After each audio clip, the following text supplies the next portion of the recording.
चंडीगढ़ से खबर, जहां सर्वदलीय बैठक के बाद गृह मंत्री अनिल विज की तरफ से बयान दिया गया है और अच्छे से सर्वदलीय बैठक संपन्न हुई है, अनिल विज ने कहा। वहीं मुख्यमंत्री ने प्रदेश की स्थिति सभी के सामने रखी। विपक्ष के नेताओं ने भी अपनी बात रखी। सीएम ने विपक्ष के सवालों के जवाब भी दिए। विपक्ष ने सरसों और गेहूं की खरीद पर सवाल पूछे। सभी दलों ने कोरोना की लड़ाई को मिलकर लड़ने की और जीतने की बात की। कोरोना को लेकर हरियाणा का रिकवरी रेट केरल के बाद दूसरे नंबर पर है। हरियाणा के साथ लगते सभी राज्यों के बॉर्डर को सील कर दिया गया है। अनिल विज ने इस बात को भी साफ किया। तो हरियाणा के साथ लगते हुए सभी राज्यों के बॉर्डर को सील कर दिया गया है। इस बीच एक अहम जानकारी ये भी, और लगातार इसको लेकर के इससे पहले भी जानकारियां मिल रही थी, लेकिन सर्वदलीय बैठक के बाद गृह मंत्री अनिल विज की तरफ से यह बयान दिया गया है।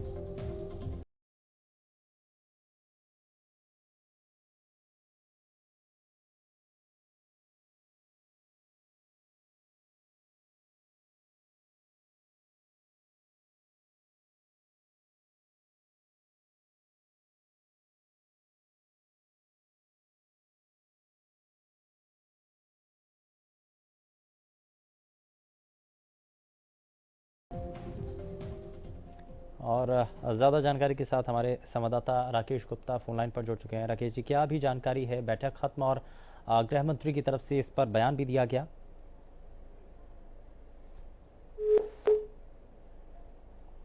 लगता है शायद संपर्क टूट गया है, लेकिन अब यहाँ इस बीच ये चंडीगढ़ से महत्वपूर्ण जानकारी मिल रही है। सर्वदलीय बैठक के बाद गृह मंत्री अनिल विज का बयान सामने आया है। अच्छे से संपन्न हुई है सर्वदलीय बैठक।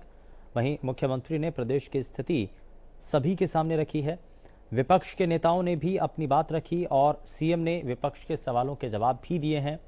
सरसों और गेहूं की खरीद पर सवाल विपक्ष के द्वारा पूछे गए और उन सवालों का जवाब हालांकि मुख्यमंत्री की तरफ से भी दिया गया। उन्होंने विपक्ष के नेताओं के हर एक सवाल का जवाब दिया। वहीं सभी दलों ने कोरोना की लड़ाई को मिलकर लड़ने की और जीतने की बात भी की। कोरोना को लेकर हरियाणा का रिकवरी रेट केरल के बाद दूसरे नंबर पर है और हरियाणा के साथ लगते सभी राज्यों के बॉर्डर को सील कर दिया गया। यानी कि एहतियात के तौर पर हरियाणा प्रदेश लगातार जो कदम उठाए जा रहे हैं सरकार के द्वारा, वो कारगर साबित हो रहे हैं।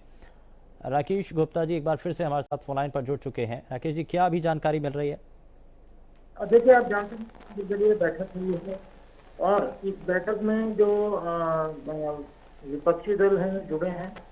बैठक के बाद जो गृह मंत्री हैं राज्य के और स्वास्थ्य मंत्री अनिल विज ने जानकारी दी कि एक अच्छे माहौल में बैठक हुई और जो विधानसभा विपक्ष के नेता हैं उन्होंने किसानों को लेकर मामला जब उठाया तो मुख्यमंत्री ने बताया कि क्या क्या जो है किस तरह से गेहूं की खरीद हुई है, सरसों की खरीद हुई है और पेमेंट जो है किसानों की जा रही है।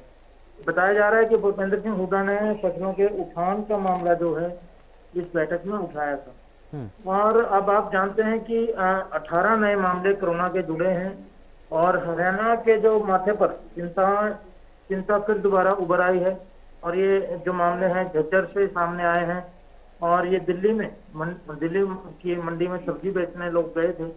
तो अनिल विज ने कहा कि सभी हरियाणा के साथ लगते जो बॉर्डर हैं राज्यों के उन्हें सील कर दिया गया है और उन्होंने चिंता भी जताई है कि हरियाणा में जब सारी स्थिति ठीक हो रही थी तो पहले तबलीगियों ने और अब दिल्ली की वजह से जो है मामले बढ़ रहे हैं। उन्होंने कहा है कि उनका पहला फर्ज जो है हरियाणा वासियों को सुरक्षित रखना है। उन्होंने कहा कि ये संकट का समय है, ये न केवल प्रादेशिक राष्ट्रीय, ये एक वैश्विक बीमारी है और ऐसे में जो जरूरत दिल्ली को मदद की जरूरत होगी, मदद की जाएगी, लेकिन इस तरह जो ट्रांसमिशन है वो नहीं होने दी जाएगी।